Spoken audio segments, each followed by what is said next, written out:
Bom dia, boa tarde ou boa noite, conforme seja. Meu nome é Fernando Fernandes. Eu queria então apresentar para vocês espécies, extinção e a história da Preá que restou. E eu queria começar então falando sobre o que é uma espécie, né? Hoje em dia a gente fala muito de espécies, né, de espécies biológicas, mas nem sempre a gente tem tanta clareza do que é uma espécie, né? Então, para isso, a gente tem que falar um pouquinho do conceito biológico de espécies, que a biologia alcançou em meados do século passado, e várias pessoas contribuíram para chegar a esse conceito, mas provavelmente nenhuma mais do que esse cara que está aí, Ernest Mayr. E o conceito biológico de espécie diz basicamente que espécies são conjuntos de indivíduos capazes de produzir descendentes férteis, reprodutivamente isolados de outros conjuntos assim. Então, espécies, os indivíduos que são da sua mesma espécie são aqueles com quem você é capaz de reproduzir e produzir descendentes férteis, ou seja, que também vão poder reproduzir e continuar produzindo indivíduos daquela mesma espécie. E, ao mesmo tempo, indivíduos de uma espécie não são capazes de acasalar com indivíduos de outra espécie e produzir descendentes férteis. Então, isso é um critério bastante objetivo, né? É, existe uma realidade muito forte no conceito de espécie. E os organismos que dividem o planeta com a gente se organizam, então, em diferentes espécies. Tá? Nós somos, claro, uma espécie biológica dessas, que compartilha o planeta com tantas outras, nós somos membros da espécie Homo sapiens. E, bom, o que é uma população? População é um conjunto de indivíduos de uma espécie vivendo no mesmo lugar. Nesse exemplo que vocês têm aí, vocês têm gnus, vocês têm todos os indivíduos que vocês estão vendo são de uma mesma espécie, gnus, em Serengeti, na África. Então, isso aí é uma população, um exemplo de população, né? Os indivíduos daquela espécie que habitam aquele determinado lugar. Isso é uma população. Agora, uma coisa que a biologia sabe há muito tempo é que dentro de cada população de qualquer espécie existe muita variação entre indivíduos. Então, qualquer espécie que você olhe, de qualquer coisa, de qualquer organismo, você vai perceber que indivíduos diferentes são diferentes entre si, né? Dentro de certos limites e tudo, mas são diferentes entre si. Isso é muito óbvio na nossa própria espécie, Homo sapiens, né? Então, isso é uma ideia central, a variação entre indivíduos. Na verdade, a ideia central da biologia, né? A ideia mais fundamental da biologia é a existência de variação, a existência de diversidade. Tá? Então, como foi dito por outro grande biólogo evolutivo, Stephen Jay Gould, que, se vocês já não ouviram falar, espero que vocês ouçam falar um dia, porque é um escritor de divulgação científica maravilhoso, ou era, né? E o Stephen Jay Gould, então, ele escreveu uma vez: todos os biólogos evolutivos sabem que a própria variação é a única essência irredutível da natureza. As médias e as medianas são as abstrações. Tá? Então, a variação é a única essência irredutível da natureza. Tá? Agora, o que isso quer dizer exatamente? Vamos pensar um pouco sobre isso, o que isso quer dizer. Essa imagem que vocês estão vendo aí me mostra em animada conversação com um banco-voo, Cletronomus gladiolus, um roedor, pequeno roedor, durante a minha tese de doutorado, né? E, assim, quando você estuda uma população de perto, você justamente percebe muito claramente a variação e cada indivíduo na população, então, vocês têm aí em cima um banco vôlei acenando para vocês, né? Cada indivíduo da população não é apenas um número.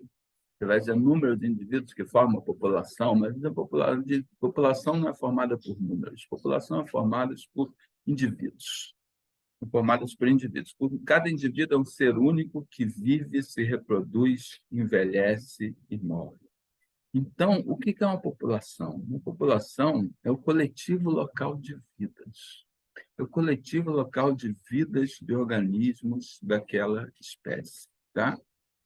Conjunto das vidas de organismos daquela espécie que estão, nesse momento, vivendo naquele local. Isso é uma população. Tá? Bom, como tal, qualquer população está sempre em fluxo, a sua composição de indivíduos está sempre mudando ao longo do tempo. Então, qualquer população de indivíduos estão sempre saindo da população por morte ou por imigração, ou estão chegando por nascimento ou por imigração. E você tem a população lá, a população, você pode falar a população humana de Florianópolis, por exemplo, a população está sempre lá e sempre vai ter a população humana em Florianópolis, mas nunca são os mesmos indivíduos. Os indivíduos estão sempre entrando e saindo. Uma população está sempre em estado de fluxo, tá? Então, a gente vai falar mais sobre isso daqui a pouco. E, bom, e o que é extinção, né? Então, eu queria começar a falar sobre extinção com uma frase brilhante, maravilhosa, desse cara aí, que é o pai da biologia da conservação, Michael Soler, falecido há pouco tempo, uma cabeça muito brilhante. E Michael Soler uma vez disse: extinção é pior do que a morte, é o fim dos nascimentos. Então, quando uma população se extingue, ou uma espécie se extingue, isso quer dizer que mais nenhum indivíduo daquela população ou daquela espécie jamais vai nascer. Não vai mais haver nascimento daquela população, e isso é muito pior do que qualquer morte. Tá? É o fim dos nascimentos. Tá? Então, a extinção seria o desaparecimento daquela população, daquela espécie, de modo que não existem mais nascimentos. Não, ela não vai mais existir. Agora, existem dois tipos de extinção que a gente tem que falar aqui. Uma é a extinção global. Extinção global, então, é a extinção de uma espécie que se extingua no planeta como um todo. E outra é a extinção local, que é a extinção de uma população, né? Então, a extinção local é também conhecida por extirpação, são sinônimos, tá? Então, aí eu botei dois exemplos. À esquerda você tem o mamute europeu, o Mammutus primigênios, que se extinguiu há uns 4.000 anos atrás. Mas mamute, originalmente, tinha uma distribuição em toda a Eurásia temperada, desde a Europa até o leste da Sibéria, essa espécie, né? E ela se extinguiu em toda essa distribuição, inclusive nas ilhas que ocorria, né? Em toda essa distribuição. Tá? Então, a gente pode dizer que os mamutes europeus estão globalmente extintos. Foi uma extinção global. A espécie desapareceu do planeta. Não existe mais no lugar do planeta. Agora, à direita, vocês têm a ariranha. A ariranha, né, a lontra gigante, vocês vão dizer que a ariranha ainda existe na Amazônia, no Pantanal. Você vai lá e encontra a ariranha. Mas os relatos dos naturalistas, das primeiras pessoas que tiveram aqui no sul-sudeste do Brasil, falavam da existência de ariranha na Mata Atlântica. E hoje em dia não existe mais ariranha na Mata Atlântica. Então, a ariranha está extinta na Mata Atlântica. Continua vivendo no Pantanal e na Amazônia com outras populações, mas a população de ariranha da Mata Atlântica desapareceu. Então, a ariranha na Mata Atlântica é um exemplo de extinção local, extinção de uma população, tá bom? Bom, e uma consequência das extinções é a perda de interações ecológicas. Então, uma espécie, dentro do ecossistema, interage com várias outras espécies, por exemplo, animais podem interagir com plantas de várias formas, dispersando sementes de plantas, né? Polinizando plantas. Essas duas coisas são fundamentais para a reprodução das plantas e, portanto, permitir que as plantas continuem existindo. Ou espécies podem também participar de interações como de ciclagem de nutrientes, por exemplo, de decomposição, né? E quando espécies desaparecem do ecossistema, quando uma espécie se extingue localmente, todas as interações ecológicas da qual ela fazia parte deixam de existir. Ou seja, quando a espécie desaparece, desaparecem todas as interações ecológicas que ela fazia parte. Então, vocês estão vendo aí nesse desenho, na esquerda, vocês têm uma floresta rica de espécies animais, com um monte de interações, com plantas, etc. E quando você vai perdendo espécies, vocês veem que, chegando para a direita, você tem, representado pelas linhas rosas, né, fraseadas, vocês têm interações que deixaram de existir, que desapareceram, tá? E, com isso, o ecossistema torna-se não funcional. Inclusive, muitas das plantas não conseguem mais reproduzir sem terem suas sementes dispersadas, sem terem polinização, e, com isso, a própria composição da floresta vai mudando e você passa, então, a ter uma floresta profundamente depauperada, profundamente empobrecida, né? E que já não funciona da mesma forma com o ecossistema. Então, isso é uma consequência das extinções. Inclusive, claro, de extinções locais, vai ter esse efeito sobre os ecossistemas onde essas populações estavam, né?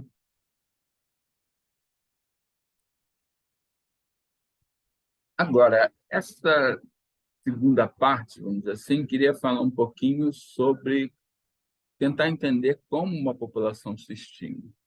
Mas eu vou começar, então, com o intervalo comercial, tá bom? Imagino que todos vocês tenham uma conta bancária, né? É, todos vocês entendem como funciona uma conta bancária, né?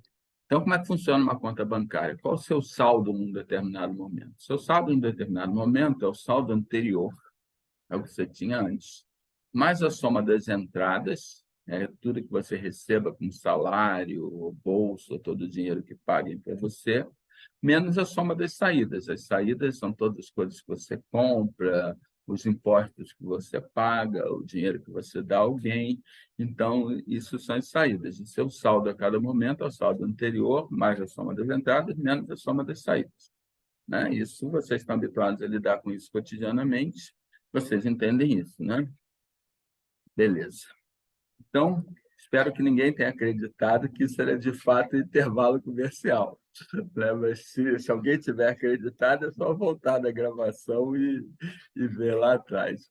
Mas o que eu quero dizer é que essa é a melhor metáfora, né? É a melhor comparação que eu encontrei em toda a minha vida de professor.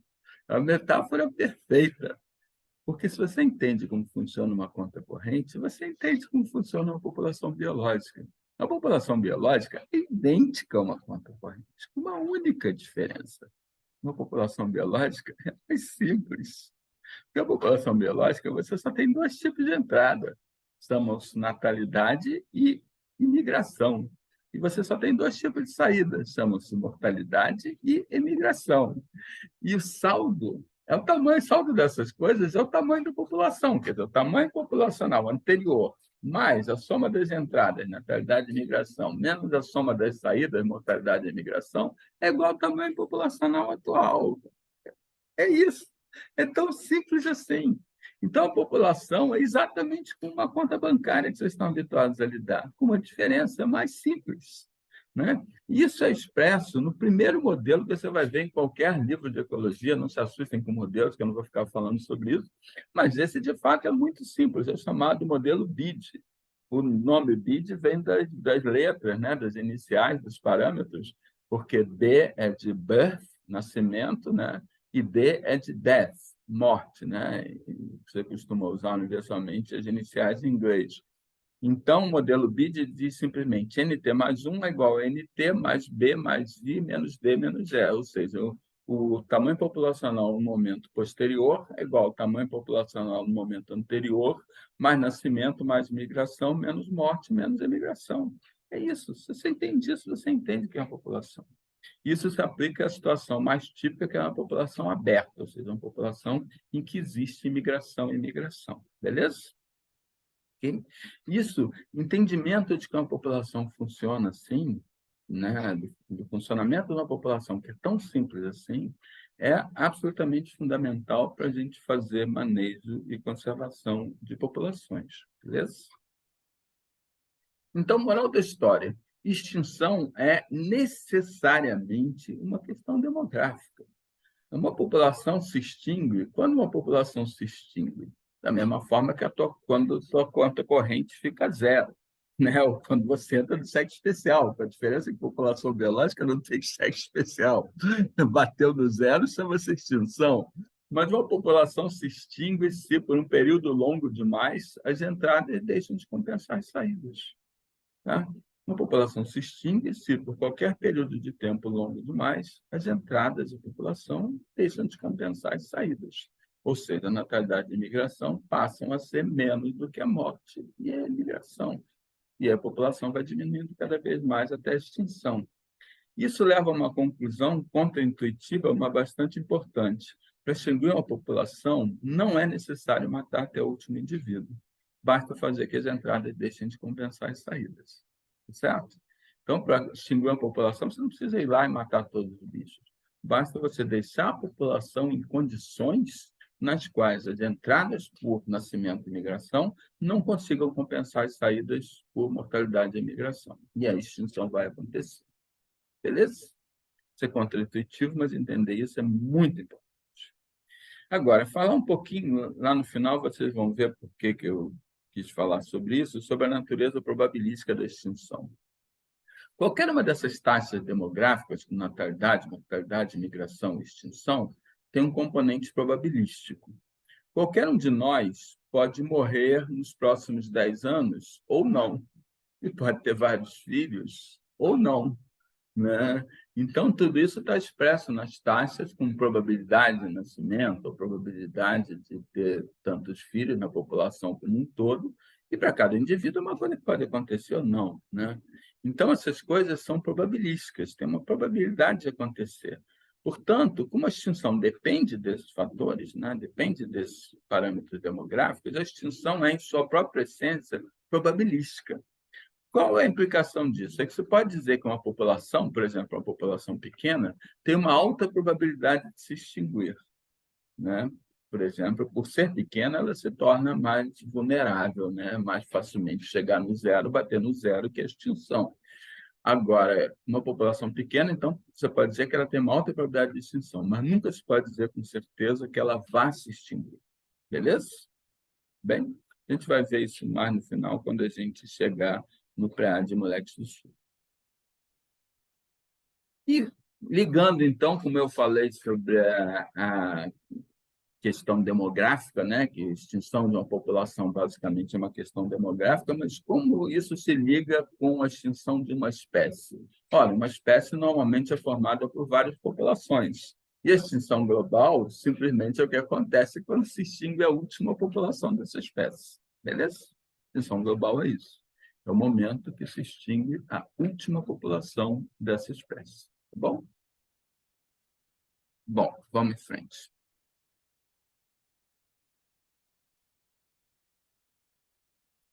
Então, queria falar um pouquinho agora sobre a história das extinções, né? Então, seria interessante a gente entender isso. E primeiro, eu vou falar um pouquinho sobre a história das extinções no passado geológico, nessa imensidão do tempo geológico. Então, é muito difícil para a gente visualizar o que é 1 milhão de anos. Tenta imaginar na cabeça de vocês o que é 1 milhão de anos, é muito difícil. E o planeta tem 4,6 bilhões de anos. E eu estou falando de extinções, então, que ocorreram há centenas de milhões de anos atrás, no início, depois eu vou chegar nos mais recentes, né? Então, na imensidão do tempo geológico. E nessa imensidão do tempo geológico, você consegue distinguir pelo menos umas 12 extinções de massa, mas das quais 5, mais uma, que eu vou falar depois, mas 5 originalmente são as chamadas Big Five, as maiores extinções em massa, quer dizer, extinções num período curto, né? A gente diz curto no tempo geológico, porque curto no tempo geológico não quer dizer necessariamente que seja curto no nosso tempo. Curto no tempo geológico pode ter acontecido ao longo de períodos de vários anos, de coisas assim. Mas, de qualquer forma, no registro fóssil aparece como extinções mais ou menos repentinas, né? Então, nós temos essas 5 grandes extinções de massa no passado geológico. A primeira delas, das Big Five, foi a do Ordoviciano-Siluriano, que ocorreu há cerca de 440 milhões de anos atrás, MA milhões de anos atrás. E, nessa época, a vida multicelular no planeta era apenas marinha. E essa extinção em massa dizimou os trilobitas e os braquiópodos e outros invertebrados marinhos, né? E foi a terceira maior extinção em massa da história. A segunda das Big Five foi a final do Devoniano, cerca de 360 milhões de anos atrás, que também vitimou organismos marinhos. Nessa época, você já tinha muitos vertebrados, na sua maioria de plataforma continental. E entre as maiores vítimas estava o grupo bastante diversificado dos peixes coraçados, né? Os placodermos, né? Como esses representados aí.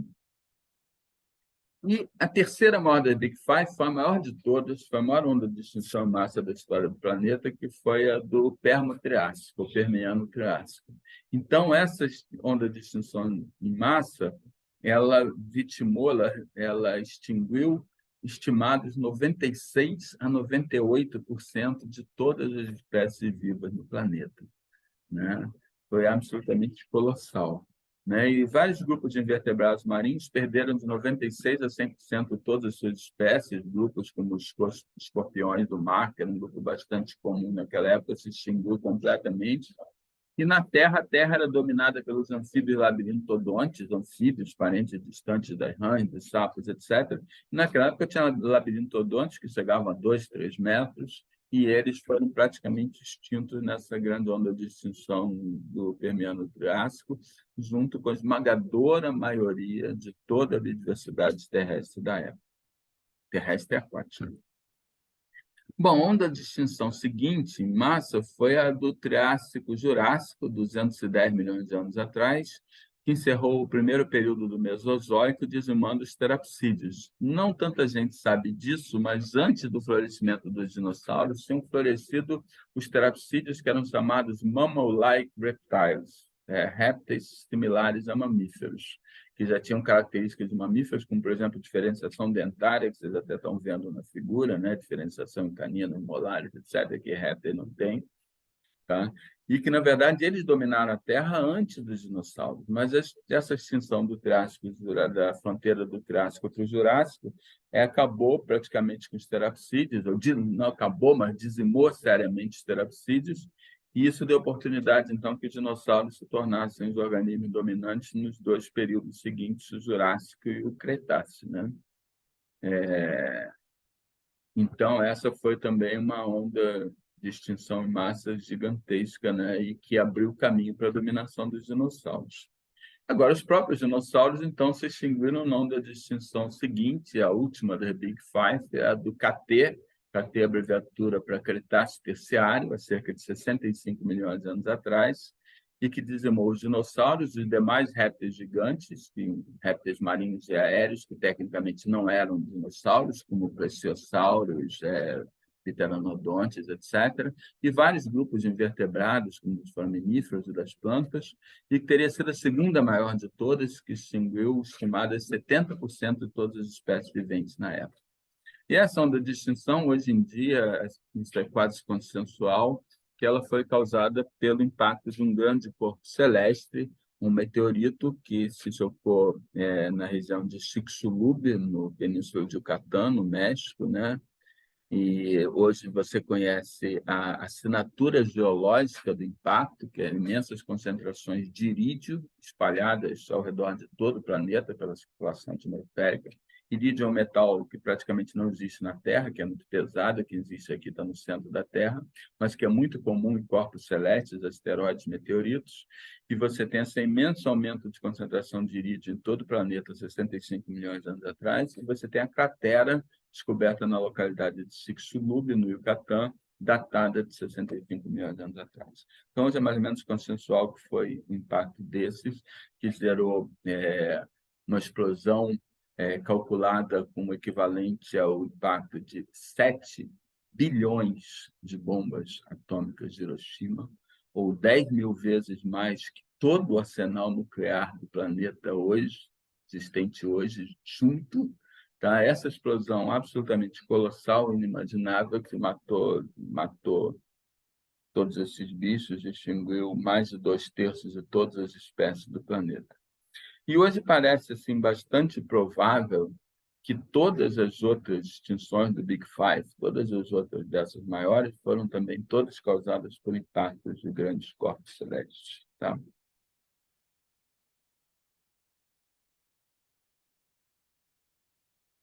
Bom, e a gente teve, então, uma sexta extinção em massa. E essa sexta extinção em massa está muito mais próxima da gente. E agora eu já não estou mais falando em milhões de anos, como antes. Eu estou falando em milhares de anos ou até em centenas de anos.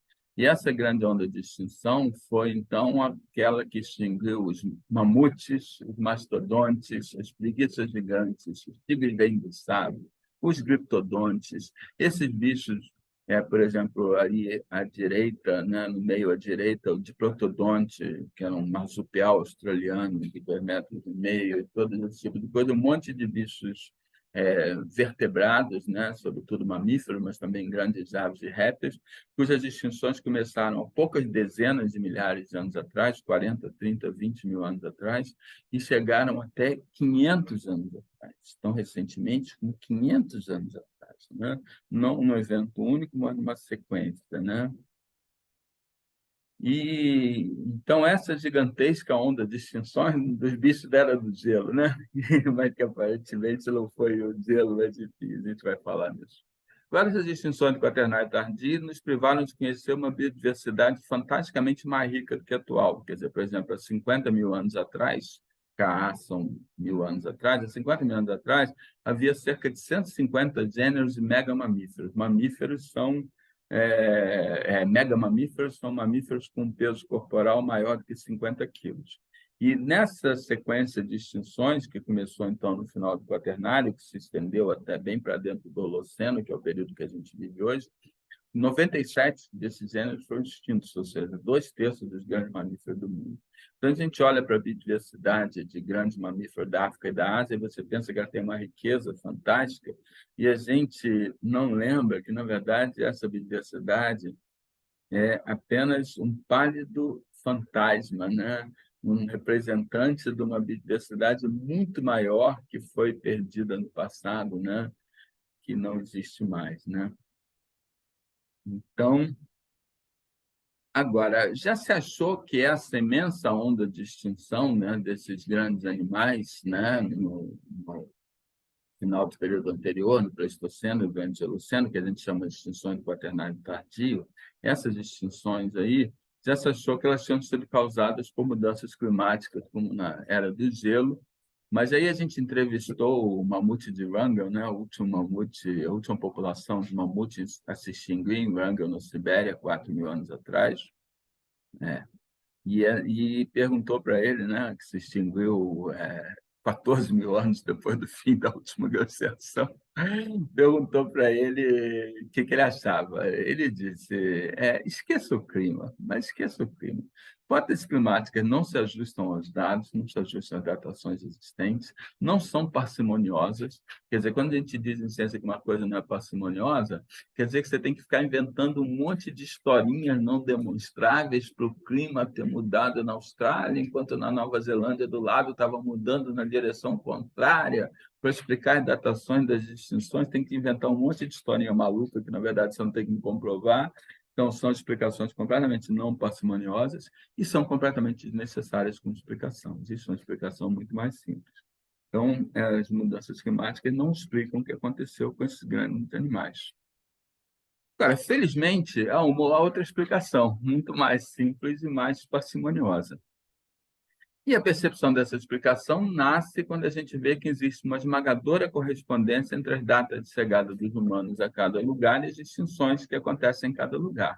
Então, a nossa espécie Homo sapiens se originou no leste da África, um pouco mais de 200 mil anos atrás, e, em princípio, se espalhou uns 80 mil anos para o Oriente Médio, Sul da Ásia, e, a partir de 50 mil anos, colonizou pela primeira vez um continente radicalmente diferente, a Austrália.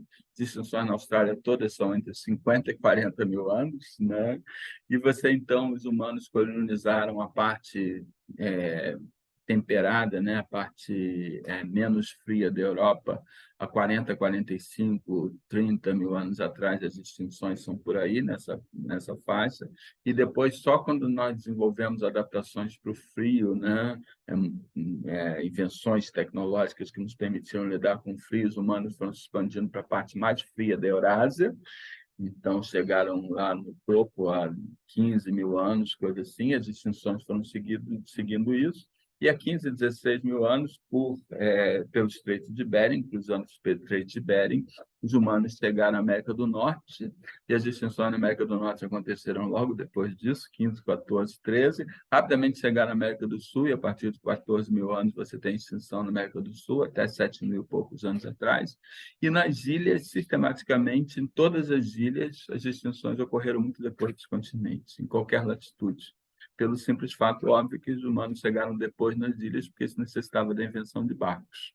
Então, as extinções no Caribe, por exemplo, ocorreram 5, 4 mil anos, logo depois que os humanos chegaram. No Mediterrâneo, 4 mil anos, a mesma coisa. Madagascar, que os humanos chegaram a 2.300 anos, as extinções ocorreram entre 2.300 e 1.500. Nova Zelândia, que os humanos chegaram a 900 anos atrás, as extinções ocorreram entre 900 e 600. Então, existe uma esmagadora correspondência entre a data de chegada humana a cada lugar do planeta e as extinções.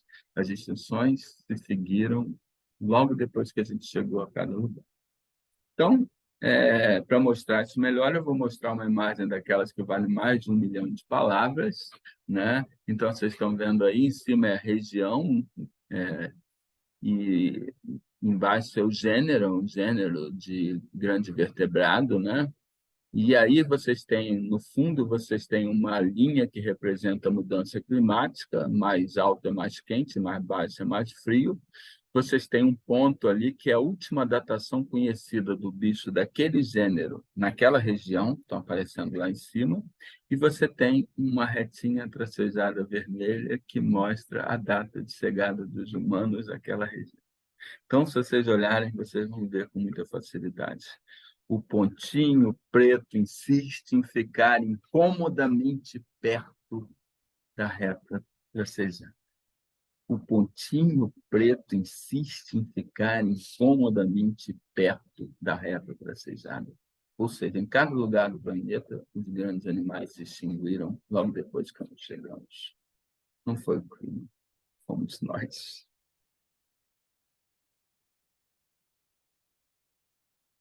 Agora, então, a conclusão de Araújo et al., né, 2017, que fizeram um estudo que resultou nesse gráfico, muitas extinções do final do Quaternário ocorreram na ausência de qualquer mudança climática relevante, mas raramente, se é que alguma vez, elas ocorreram independente da chegada humana. Muitas vezes não teve mudança climática nenhuma, mas, de qualquer forma, ou teve em épocas completamente diferentes, mas os bichos se extinguiram logo depois que nós chegamos. Portanto, a causa principal dessas extinções foi o impacto dos humanos ao se espalharem pelo planeta através de caça, destruição de hábitats e introdução de espécies exóticas. Isso determinou, sobretudo, primeiro a extinção das espécies de grande porte que tinham menores taxas reprodutivas e que, portanto, não conseguiam aguentar tão bem pressão de caça, não conseguiam manter suas contas correntes balanceadas, lembram? Agora, na verdade, se a gente pensar bem, não existiu uma grande extinção do quaternário tardio, que a gente chama, né? A gente fala como se fosse um evento de extinção em massa no passado, né, que existiu naquele momento e acabou. Esquece. Não foi isso. Na verdade, as extinções mais recentes de grandes animais nessa sequência, que, como eu falei, tem poucas centenas de anos, se conectam com as extinções históricas mais recentes, que a gente conhece por registro escrito em outros lugares, né?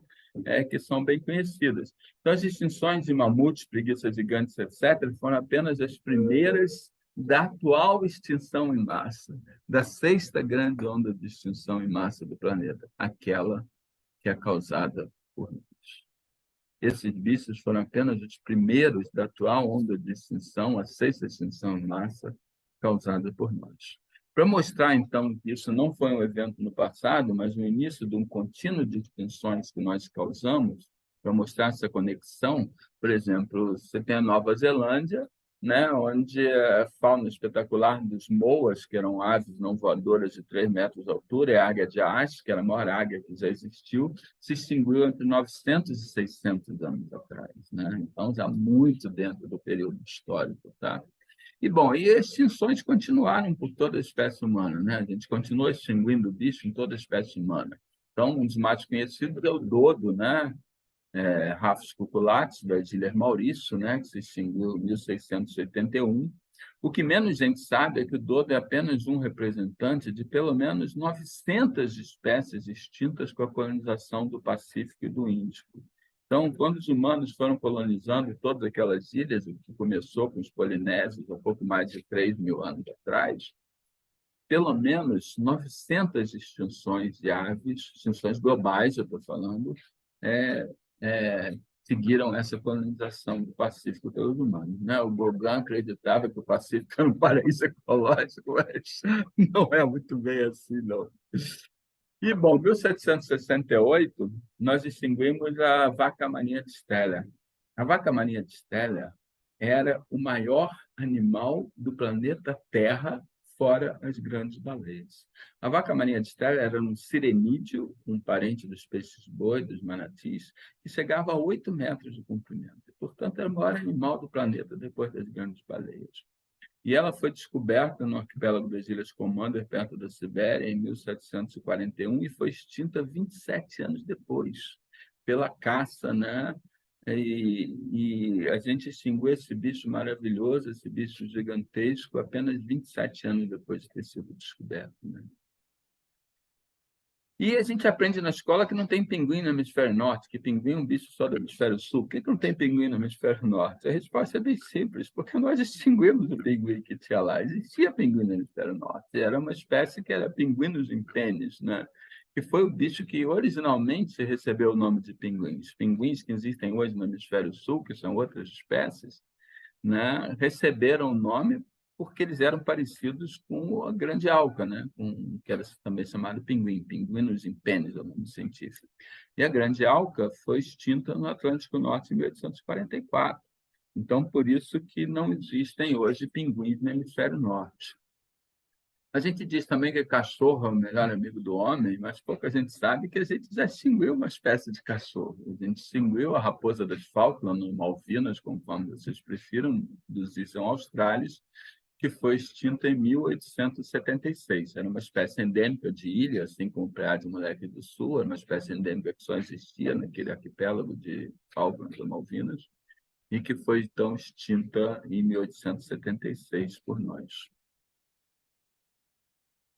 Em 1914, se extinguiu a espécie de ave mais abundante do planeta Terra no século XIX. Considerava-se que a ave mais abundante do planeta Terra no século XIX era a pomba migratória, né? E ela foi extinta por caça em massa, caça e destruição de hábitat em massa, com essa tragédia biológica gigantesca que foi a chamada Conquista do Oeste norte-americano. Isso que vocês estão vendo aí na imagem é uma pilha de crânios de bisões. Então, os bisões foram caçados numa escala absurda, né, para submeter os indígenas norte-americanos pela fome, né, e quase se extinguiram também, chegaram a 200, tinham populações de dezenas de milhões, chegaram a 200 indivíduos no planeta, mas depois conseguiram se recuperar. Mas a pomba migratória, que era a ave mais abundante no planeta no século XIX, se extinguiu. E, bom, em 1936, você teve a extinção do tilacino. Muitos de vocês ouviram falar disso, o lobo da Tasmânia, o tigre da Tasmânia, né?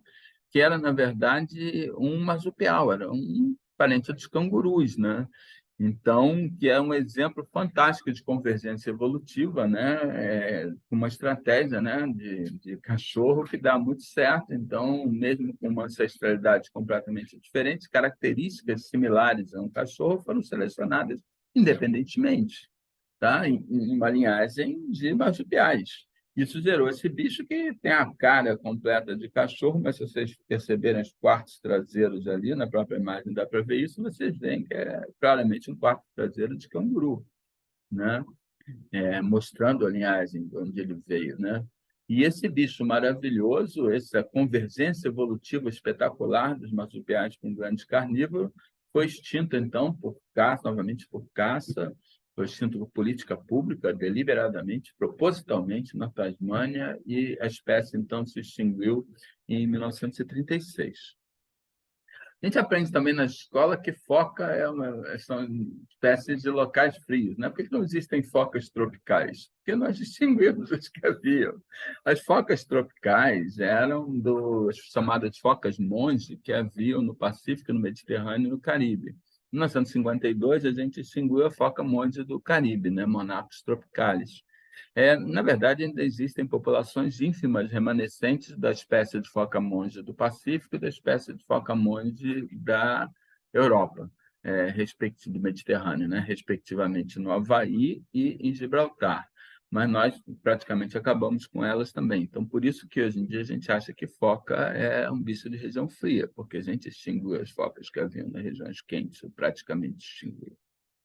Em 2006 foi a extinção do baije, o golfinho Yangtze, que era o equivalente ecológico na China ao boto cor-de-rosa do Brasil, que era um bicho espetacular, tinha um sonar mais aperfeiçoado, mais sofisticado do reino animal, né? E esse bicho foi, então, vítima do crescimento desenfreado populacional, econômico e de poluição, de degradação ambiental da China, e se extinguiu, então, em 2016. Né? Não sei se vocês, desculpe, 2006. Não sei quantos de vocês leram isso, mas tão recentemente quanto isso, a gente perdeu, o mundo perdeu essa espécie maravilhosa. Né?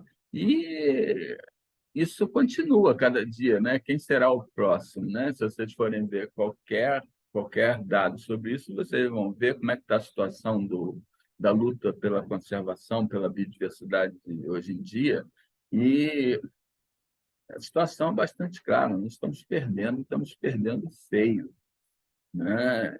Então, as extinções só estão se acelerando, né? Nesses gráficos, vocês veem isso para as extinções de mamíferos no mundo, para as extinções da Nova Zelândia, né? Com a primeira com a chegada dos polinésios, depois com a chegada europeia, acelerando ainda mais as extinções de vários grupos de vertebrados, e qualquer dado também vai te mostrar a redução das populações dos organismos, né? Tem o Living Planet Index que mostra isso.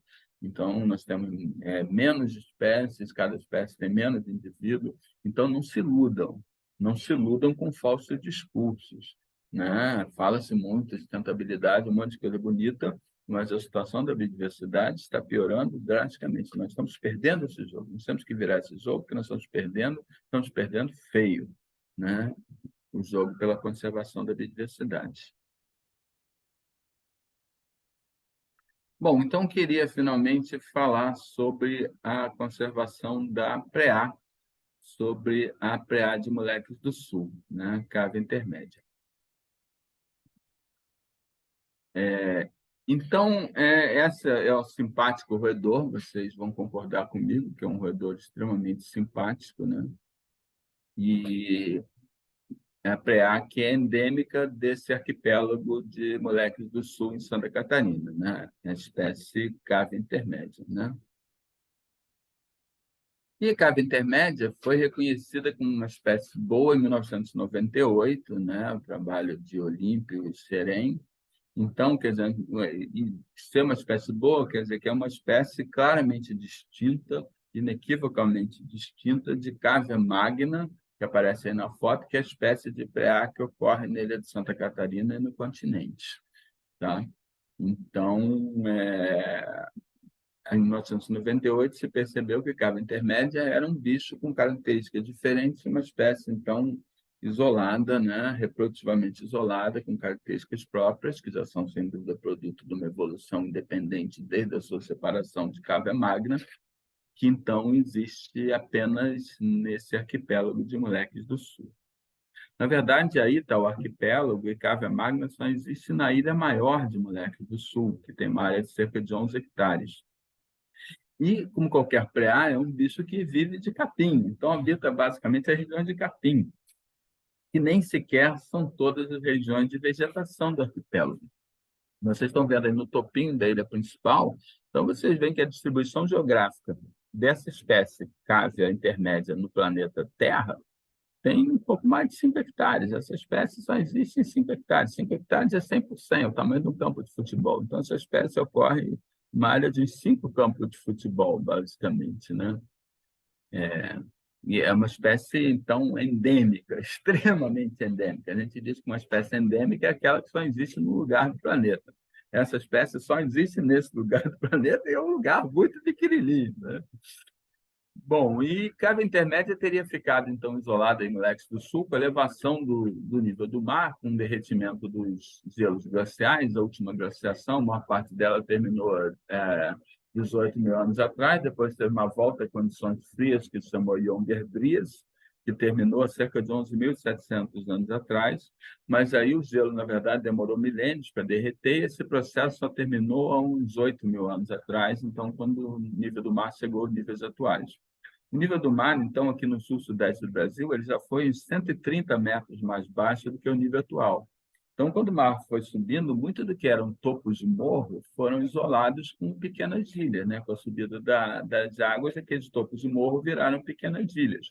Então, vocês têm aí, antes da subida do nível do mar, né, a própria ilha de Santa Catarina era conectada com o continente, e depois ela foi isolada, assim como você isolou aquele topinho de morro lá no sul, que eram aqueles 3 topinhos de morro, na verdade, que é o arquipélago de Moleques do Sul, né? E, então, o longo isolamento reprodutivo nesses 8.000 anos, e, portanto, evolução dependente, uma vez que não estava mais trocando genes com cávea magna, né, você evolui numa direção diferente, que eventualmente torna o intercruzamento fértil impossível. Isso, então, teria levado à especiação, ou seja, a especiação é a produção de uma nova espécie, a especiação produzindo cávea intermédia, né, que seria, então, distinta de cave magna. Então, vocês estão vendo um belíssimo exemplo de evolução acontecendo diante dos olhos da gente, evolução na produção de cave intermédia a partir de cave magna, né? Em 2008, Carlos Salvador e aquele que vos fala estudaram a população de Preá e concluíram que seu tamanho populacional global oscilava por volta de 40 e poucos indivíduos, o que não é espantoso com uma área tão pequena, mas a população do bicho naturalmente varia e oscila, mas numa média de 42, 40 e poucos indivíduos. Então, esse aí na frente é o Carlos Salvador, que foi o primeiro a estudar a ecologia desses preais, está aí ele com uma preá de moleques nas mãos, e aquele lá atrás do chapéu ali sou eu anotando as coisas, né? Eu fui o orientador do mestrado do Carlos, que fez então o mestrado com isso. Então, como diz o livro que a Alice Carla e colaboradores produziram, a Alice Carla é uma das organizadoras desse curso, né? Eles produziram então esse livro que fala que é o mamífero mais raro com menor distribuição geográfica de todo o planeta. E realmente é, né? Tudo indica que é um mamífero com menor tamanho populacional, né, do mundo, né, espécie de mamífero com menor tamanho populacional que existe no mundo e com menor distribuição geográfica, né? Então, é realmente um bicho muito especial, né? E Salvador e Fernandes, nós, né, também mapeamos as áreas de vida, os lugares onde vivia cada indivíduo de Preá e Moleque do Sul, né?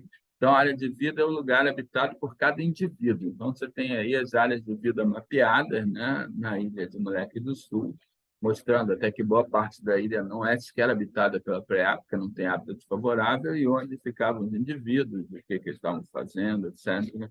Isso tudo nós estudamos nessa época. E a Praia de Moleques do Sul, um exemplo bastante interessante de população fechada, ou seja, aquela na qual a imigração e imigração são impossíveis, porque é praticamente impossível uma preá passar nadando com sucesso dele de Santa Catarina para Moleques do Sul. Então, imigração e imigração são fundamentalmente nulos.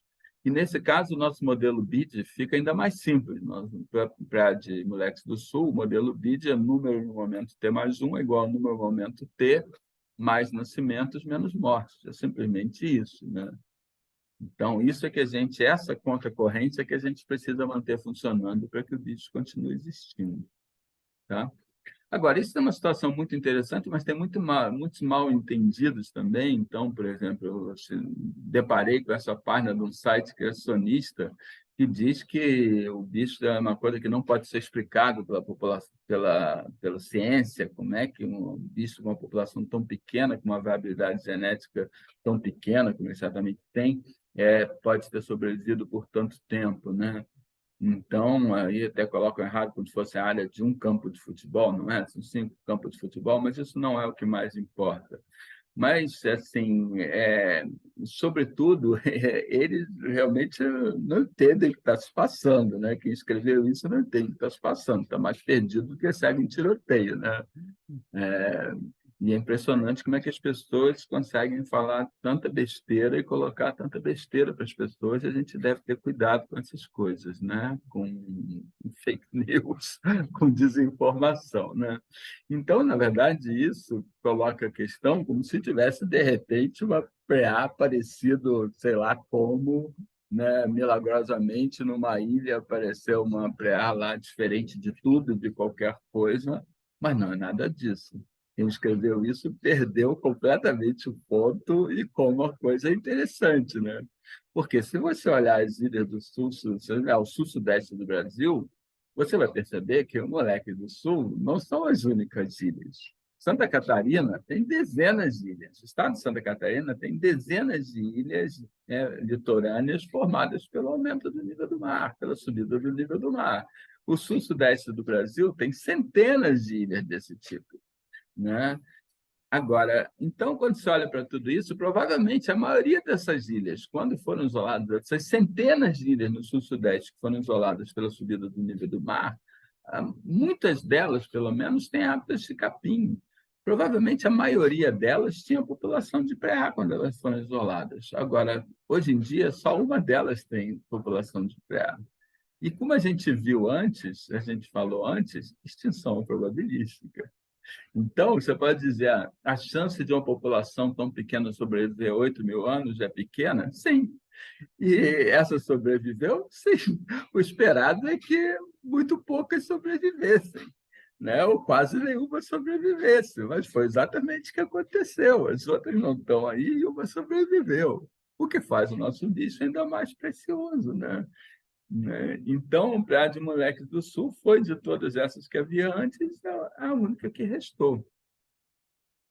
Isso tudo só faz aumentar o valor das simpáticas preais, né? Que vocês estão vendo aí, vai dizer que esse bicho não é simpático.